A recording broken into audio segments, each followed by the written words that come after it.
नमस्कार दोस्तों, स्वागत है आप सभी का हमारे YouTube चैनल ऑब्जेक्टिव सेंटर पर। इस वीडियो में हम लोग वेल्डिंग के 100 महत्वपूर्ण क्वेश्चन देखेंगे। यह वीडियो दो पार्ट में बनेगा, जिसमें से यह पहला पार्ट है। तो चलिए शुरू करते हैं वेल्डिंग का पहला क्वेश्चन। फिलर मेटल का गलनांक जोड़ी जाने वाली धातु के गलनांक से कितना होता है? तो फिलर मेटल का गलनांक जोड़ी जाने वाली धातु के गलनांक से कम होना चाहिए। इसका ए ऑप्शन सही हो जाएगा कि फिलर मेटल का गलनांक जोड़ी जाने वाली धातु के गलनांक से कम होता है। दूसरा क्वेश्चन है कि ब्रेजिंग के लिए किसको फ्लक्स के रूप में प्रयोग किया जाता है? ऑप्शन है आपके सामने, पेट्रोल, तेल मिश्रण, सुहागा, इनमें से कोई नहीं। तो आपको बता देते हैं कि ब्रेजिंग के लिए जो फ्लक्स प्रयोग किया जाता है वो फ्लक्स होता है सुहागा। इसका सी ऑप्शन सही हो जाएगा, टू का सी, सुहागा। ब्रेजिंग के लिए हम लोग फ्लक्स के रूप में सुहागे का प्रयोग करते हैं। तीसरा क्वेश्चन है कि सोल्डर निम्नलिखित में से किसका मिश्रण है?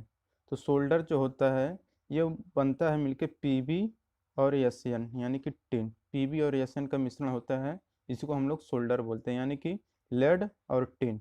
इसका ए ऑप्शन सही हो जाएगा, लेड और टिन। थ्री का ए ऑप्शन सही है। चलते हैं चौथे नंबर के क्वेश्चन पे। सोल्डरिंग का प्रयोग निम्नलिखित में से किसको जोड़ने के लिए किया जाता है? ऑप्शन है आपके सामने, मोटी सीटों, रेलवे ट्रैक, पतली सीटों, और डी है बड़े बड़े वुल का लोहा। तो इसका करेक्ट ऑप्शन होगा ऑप्शन नंबर सी, पतली सीट। कि सोल्डरिंग का प्रयोग पतली सीटों को जोड़ने के लिए किया जाता है। मोटी सीटों के लिए वेल्डिंग प्रयोग किया जाता है, रेलवे ट्रैक में भी वेल्डिंग का ही प्रयोग किया जाता है। पांचवा है कि वेल्डिंग निम्नलिखित में से किस प्रकार का जोड़ है? तो वेल्डिंग है हम लोगों का अस्थाई जोड़ होता है, अस्थाई। इसका पांचवें का ए ऑप्शन सही है। नट बोल्ट जो होता है वो हमारा अस्थाई होता है, और जो रिवेट होता है वो अर्ध अस्थाई होता है। अब छठा क्वेश्चन है कि नट व बोल्ट के जोड़ के प्रयोग के लिए होता है। तो नट व बोल्ट का जो जोड़ होता है वो होता है अस्थाई, यानी कि सिक्स का बी ऑप्शन से हो जाएगा। चलते हैं नेक्स्ट क्वेश्चन पे। नेक्स्ट क्वेश्चन है कि सिलेंडर में गैस रिसाव का पता किससे लगाया जाता है? तो सिलेंडर में गैस रिसाव का पता हम लोग साबुन के घोल से लगाते हैं। इसका सही ऑप्शन होगा साबुन का घोल, ऑप्शन नंबर सी। साबुन के घोल से पता लगाते हैं सिलेंडर में गैस के रिसाव का। आठवां क्वेश्चन है, तापमान सबसे अधिक होता है। तापमान किसका सबसे अधिक होता है? ऑप्शन है आपके सामने, सोल्डरिंग, ब्रेजिंग, वेल्डिंग, सबका समान। तो आपको बता देते हैं कि सोल्डरिंग का जो तापमान होता है वो 450 डिग्री सेल्सियस से कम होता है। जो सोल्डरिंग होता है ये 450 डिग्री सेल्सियस से कम तापमान होता है, और ब्रेजिंग का 450 डिग्री सेल्सियस से अधिक होता है। लेकिन वेल्डिंग का जो होता है ये लगभग 3000 या 3100 डिग्री सेल्सियस से अधिक ही होता है। यानी कि इसका सही ऑप्शन होगा ऑप्शन नंबर सी, एट का सी ऑप्शन सही होगा। वेल्डिंग, वेल्डिंग का तापमान सबसे अधिक होता है इन तीनों में। नौवां है कि दो एक ही प्रकार की धातुओं को उसी धातु के फिलर रॉड से जोड़ने की प्रक्रिया क्या कहलाती है? तो ये जब दोनों फिलर रॉड और जो जोड़ी जोड़ी जाती है उनमें जब दोनों समान प्रकार की धातु होती हैं तो उससे हम लोग होमोजीनियस बोलते हैं। इसका बी ऑप्शन सही होगा, होमोजीनियस। कि जब दो एक ही प्रकार की धातुओं को उसी धातु के फिलर रॉड से जोड़ा जाता है तो यह प्रक्रिया होमोजीनियस कहलाती है। अगर विपरीत प्रकार के धातु प्रयोग होते हैं तो उसे हेट्रोजीनियस बोलते हैं। 10वां क्वेश्चन है कि स्पॉट वेल्डिंग निम्नलिखित में से किस प्रकार की वेल्डिंग है? तो स्पॉट वेल्डिंग प्रेशर वेल्डिंग के अंतर्गत आता है। इसका ए ऑप्शन सही होगा, प्रेशर वेल्डिंग। स्पॉट वेल्डिंग एक प्रेशर वेल्डिंग है। 11वां क्वेश्चन है कि थर्मिट वेल्डिंग में तापमान किसके द्वारा उत्पन्न किया जाता है? ऑप्शन है आपके सामने, गैस एक्सप्लोजन, बी विद्युत विधि, सी है रासायनिक क्रिया, डी है इनमें से कोई नहीं। तो थर्मिट वेल्डिंग में जो तापमान उत्पन्न किया जाता है वो किया जाता है रासायनिक क्रिया द्वारा। यानी कि 11 का सी ऑप्शन से हो जाएगा, रासायनिक क्रिया। रासायनिक क्रिया द्वारा थर्मिट वेल्डिंग की जाती है।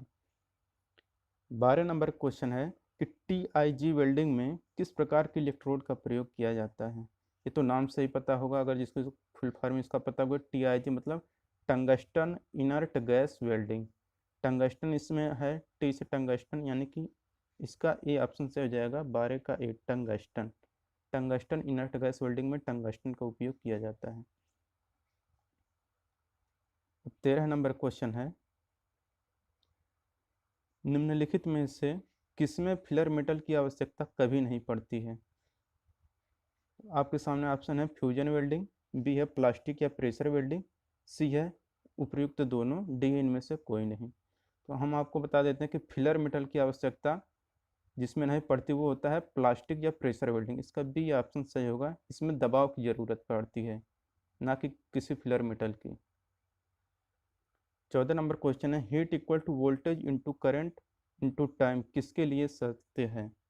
हीट यानी कि ऊष्मा किसके लिए सत्य है? Voltage into current into time, ये समीकरण किसके लिए सत्य है ये आपको बताना है। तो ये हो सत्य है विद्युत स्पार्क के लिए। विद्युत स्पार्क जो ऊष्मा उत्पन्न होती है उसका ये फार्मूला होता है कि heat equal to voltage into current into time, ये विद्युत स्पार्क का लिए सत्य है। 15 नंबर क्वेश्चन है कि निम्नलिखित में से किस वेल्डिंग में धातु के किनारे पिघलाए नहीं जाते हैं? तो धातु के किनारे नहीं पिघलाए जाते हैं वो होता है हमारा रेजिस्टेंस वेल्डिंग। इसका बी ऑप्शन सही होगा, रेजिस्टेंस वेल्डिंग। 16 नंबर क्वेश्चन पे हम लोग चलते हैं कि निम्नलिखित में से फ्लक्स के रूप में किसका प्रयोग करते हैं? ऑप्शन आपके सामने रेत, नमक, सुहागा, ये सभी। तो फ्लक्स के रूप में जिसका प्रयोग करते हैं वो है रेत भी है, नमक भी है और सुहागा, यानी कि इसका डी ऑप्शन सही हो जाएगा, ये सभी। 17 नंबर का क्वेश्चन है, किस विधि द्वारा फेरस व नॉन फेरस दोनों प्रकार की धातुओं को आसानी से वेल्ड किया जाता है? आपको बताना है कि वह कौन सा विधि है जिसमें फेरस और नॉन फेरस दोनों प्रकार की धातुओं को आसानी से वेल्ड किया जा सकता है। वो होता है मेटल इनर्ट गैस वेल्डिंग। इसका ये ऑप्शन सही हो जाएगा, metal inert gas welding. Metal inert gas welding वह वेल्डिंग होता है जिसमें फेरस और नॉन फेरस दोनों प्रकार की धातुओं को वेल्ड किया जाता है। 18 नंबर क्वेश्चन है, किस विधि में DC करंट का प्रयोग किया जाता है, यानी कि डायरेक्ट करंट का प्रयोग किया जाता है? तो इसका सही ऑप्शन होगा मेटल इनर्ट गैस वेल्डिंग। इसका ए ऑप्शन सही है, मेटल इनर्ट गैस वेल्डिंग में DC करंट यूज किया जाता है। 19 नंबर क्वेश्चन है, निम्न में किस विधि द्वारा पाइपों को जोड़ा जाता है? तो जो पाइप होते हैं उनको हम लोग सबमर्ज्ड आर्क वेल्डिंग द्वारा हम लोग जोड़ते हैं। इसका बी ऑप्शन सही होगा कि पाइपों को हम लोग सबमर्ज्ड आर्क वेल्डिंग द्वारा जोड़ते हैं। 20 नंबर क्वेश्चन है, वेल्डिंग में ऑक्सी हाइड्रोजन फ्लेम क्यों लाभदायक होती है? ऑप्शन आपके सामने, क्योंकि यह धातुओं का ऑक्साइड नहीं बनने देती है, क्योंकि यह धातुओं का ऑक्साइड बनने देती है, सी है यह धातुओं के साथ कोई क्रिया नहीं करती है, डी इनमें से कोई नहीं। तो वेल्डिंग में ऑक्सी हाइड्रोजन फ्लेम इसलिए लाभदायक होती है क्योंकि इसमें धातुओं का ऑक्साइड नहीं बनता है। इसका ए ऑप्शन से हो जाएगा, क्योंकि यह धातुओं का ऑक्साइड नहीं बनने देती है। 21 नंबर क्वेश्चन है, गैस वेल्डिंग समाप्त करने पर ब्लो पाइप में किस गैस को पहले बंद करना चाहिए?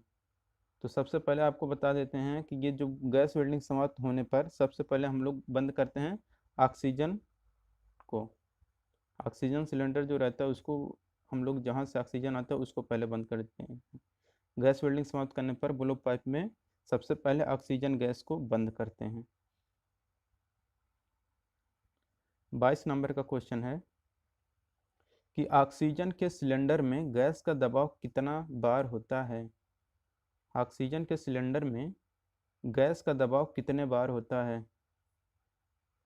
ये होता है 138 बार होता है। जो गैस का दाब होता है सिलेंडर के अंदर वो 138 बार होता है। 23 नंबर क्वेश्चन है, जोड़ की मजबूती अधिक होती है।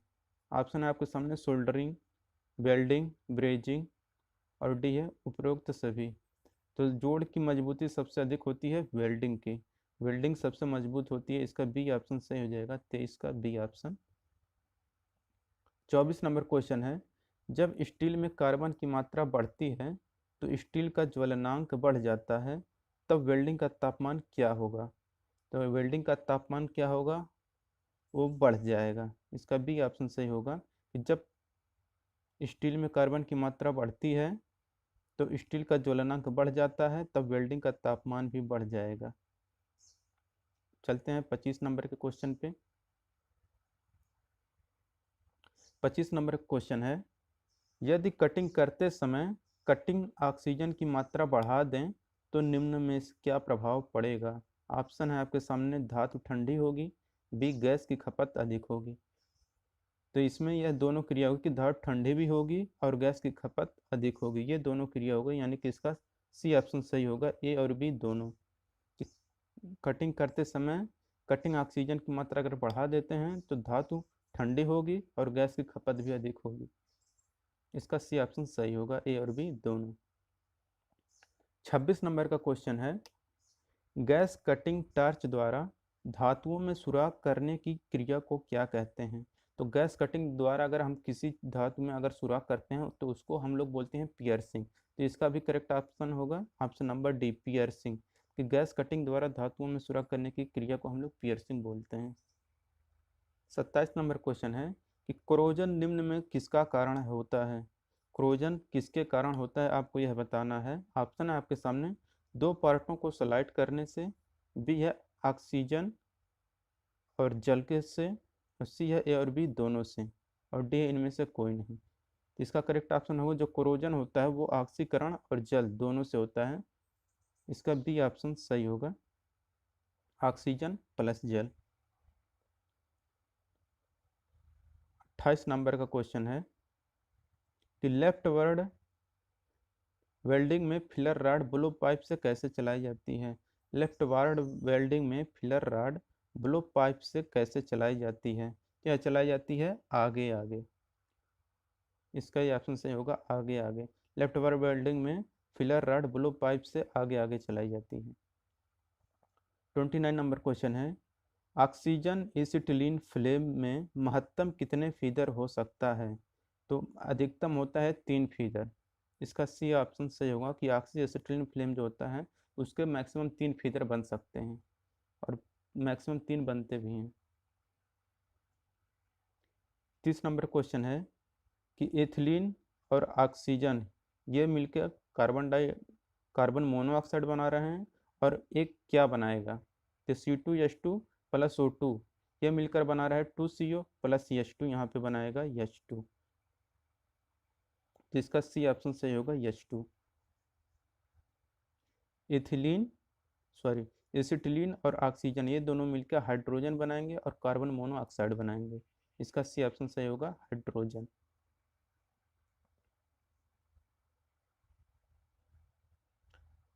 अब 31 नंबर क्वेश्चन है कि ऑक्सीडाइजिंग फ्लेम में निम्न में किसकी मात्रा अधिक होती है? तो ऑक्सीडाइजिंग फ्लेम में ऑक्सीजन की मात्रा अधिक होती है, इसका सी ऑप्शन सही होगा। कार्बोराइजिंग फ्लेम में होती है, एसिटिलीन की मात्रा अधिक होती है। अब चलते हैं नेक्स्ट क्वेश्चन पे।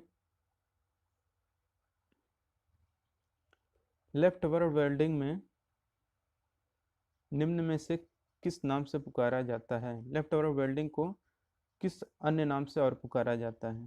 तो लेफ्ट वर्ड वेल्डिंग को हम लोग पुकारते हैं फोर हेड वेल्डिंग से। इसका ये ऑप्शन सही होगा, फोर हेड वेल्डिंग। और राइट वर्ड वेल्डिंग में बोलते हैं back head welding. 33 number question है, यह किस प्रकार का ज्वाइंट है? ये जो फिगर है यह किस प्रकार का ज्वाइंट है? ये सही बनाना है, ये फिगर ये पूरा सटा रहेगा।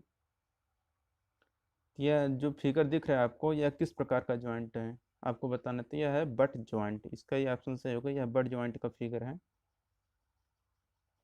अब 34 नंबर क्वेश्चन है कि ये जो फिगर दिख रहा है 34 नंबर में यह किस प्रकार का ज्वाइंट है? तो यह है लैप ज्वाइंट। इसका बी ऑप्शन सही है।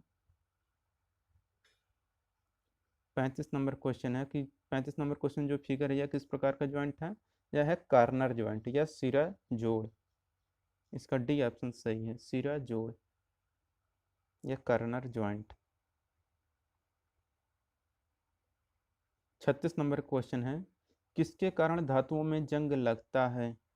तो धातु में जंग जो लगता है हवा और पानी दोनों के कारण लगता है, तो इसका करेक्ट ऑप्शन होगा ऑप्शन नंबर सी, दोनों, पानी और हवा, ये दोनों के कारण धातुओं में जंग लगता है। 37 नंबर क्वेश्चन है कि स्ट्रेट पोलरिटी में कार्यखंड जुड़ा होता है, तो स्ट्रेट पोलरिटी में कार्यखंड जुड़ा होता है धनात्मक सिरे से, और इसी को स्ट्रेट पोलरिटी को हम लोग बोलते हैं ऋणात्मक वेल्डिंग भी, इस वेल्डिंग को हम लोग बोलते हैं ऋणात्मक वेल्डिंग। और एक होता है धनात्मक वेल्डिंग, धनात्मक वेल्डिंग में कार्यखंड ऋणात्मक के सिरे से जुड़ा रहता है। 38 नंबर क्वेश्चन है कि आर्क वेल्डिंग होने में सहायक है, तो आर्क वेल्डिंग में होने में सहायक कौन है? ऑप्शन है आपके सामने, आणविक आकर्षण तथा पृष्ठ तनाव के कारण, बी है आणविक आकर्षण के कारण, सी है श्यानता के कारण, डी है उपरोक्त सभी। तो आर्क वेल्डिंग में सहायक है आणविक आकर्षण और पृष्ठ तनाव, ये दोनों। ऑप्शन नंबर ए सही होगा कि आणविक आकर्षण तथा पृष्ठ तनाव के कारण आर्क वेल्डिंग होती है। 39 नंबर क्वेश्चन है कि ऑक्सीडाइजिंग फ्लेम में होता है, तो ऑक्सीडाइजिंग फ्लेम में होता है ऑक्सीजन की मात्रा अधिक होती है और एसिटिलीन की मात्रा कम होती है, इसका ए ऑप्शन सही होगा। और जो बी दिख रहा है ये न्यूट्रल फ्लेम का है, और जो सी दिख रहा है ये कार्बोराइजिंग फ्लेम का है। ये है उदासीन फ्लेम का और ये है कार्बोराइजिंग फ्लेम का, और पहला ऑप्शन है ऑक्सीडाइजिंग फ्लेम का। इसका सही होगा ऑप्शन है option number A, oxidizing flame में ऑक्सीजन की मात्रा अधिक होती है और एसिटिलीन की मात्रा कम होती है। 40 नंबर क्वेश्चन है कि रिवर्स पोलरिटी का दूसरा नाम है, तो अभी हम आप लोगों को ऊपर ही बताएं कि रिवर्स पोलरिटी का दूसरा नाम है पॉजिटिव, बी ऑप्शन इसका सही होगा पॉजिटिव, रिवर्स पोलरिटी का दूसरा नाम पॉजिटिव है। 41 नंबर क्वेश्चन है कि स्ट्रेट पोलरिटी का दूसरा नाम क्या है? स्ट्रेट पोलरिटी को हम लोग बोलते हैं दूसरा निगेटिव वेल्डिंग या निगेटिव, इसका ये ऑप्शन सही है, स्ट्रेट पोलरिटी का दूसरा नाम निगेटिव है। 42 नंबर क्वेश्चन है कि रेक्टिफायर वेल्डिंग में क्या करता है? रेक्टिफायर वेल्डिंग में क्या करता है? ऑप्शन है आपके सामने, एसी को डीसी में बदलता है, डीसी को एसी में बदलता है, ए और बी दोनों, डी है इनमें से कोई नहीं। तो रेक्टिफायर जो कर फायर वेल्डिंग में काम होता है इसका एसी को डीसी में बदलना, जो रेक्टिफायर होता है वो एसी को डीसी में बदलता है, इसका ये ऑप्शन सही होगा कि रेक्टिफायर वेल्डिंग में एसी को डीसी में बदलता है।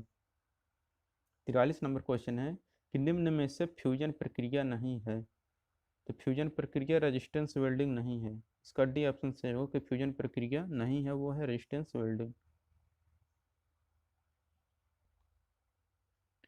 आर्क वेल्डिंग का प्रकार निम्न में से नहीं है, तो आर्क वेल्डिंग का प्रकार जो नहीं है वो है laser welding, laser welding arc welding नहीं है।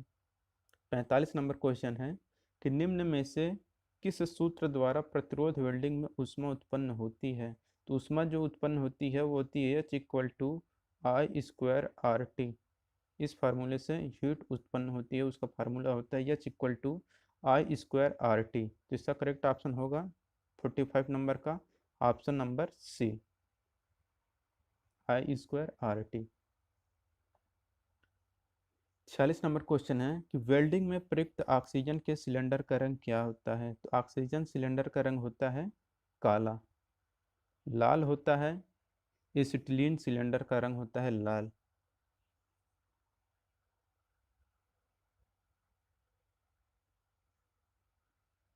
फोर्टी सेवन नंबर क्वेश्चन है ऑक्सीजन एवं एसिटिलीन सिलेंडरों के ऊपर जो वाल्व सॉकेट लगे होते हैं उनके चूड़ियों का संयोजन कैसा होता है? ऑप्शन है आपके सामने, एसिटिलीन में लेफ्ट हैंड तथा ऑक्सीजन में राइट हैंड, बी है ऑक्सीजन में लेफ्ट हैंड तथा ऑक्सीजन में राइट हैंड,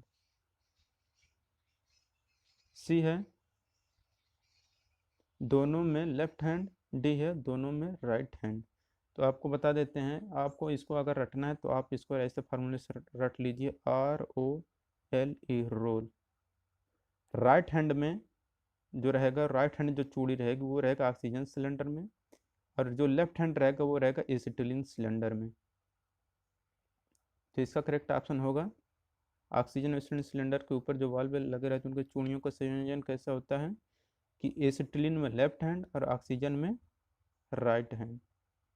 देखिए यहाँ पर राइट हैंड रहेगा ऑक्सीजन में, लेफ्ट हैंड रहेगा एसिटिलीन में। तो इसका करेक्ट ऑप्शन होगा ऑप्शन नंबर ए 47 का ये ऑप्शन सही हो जाएगा।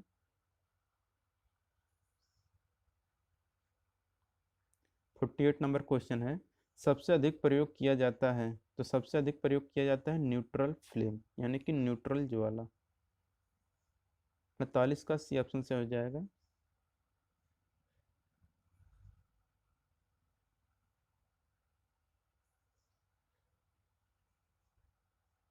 49 नंबर क्वेश्चन है कि एसिटिलीन गैस के सिलेंडर में उपयोग किए जाने वाले हॉज पाइप का रंग कैसा होता है। तो एसिटिलीन गैस के सिलेंडर में जो हॉज उपयोग किया जाता है उसका रंग होता है लाल। इसका सी ऑप्शन सही होगा लाल।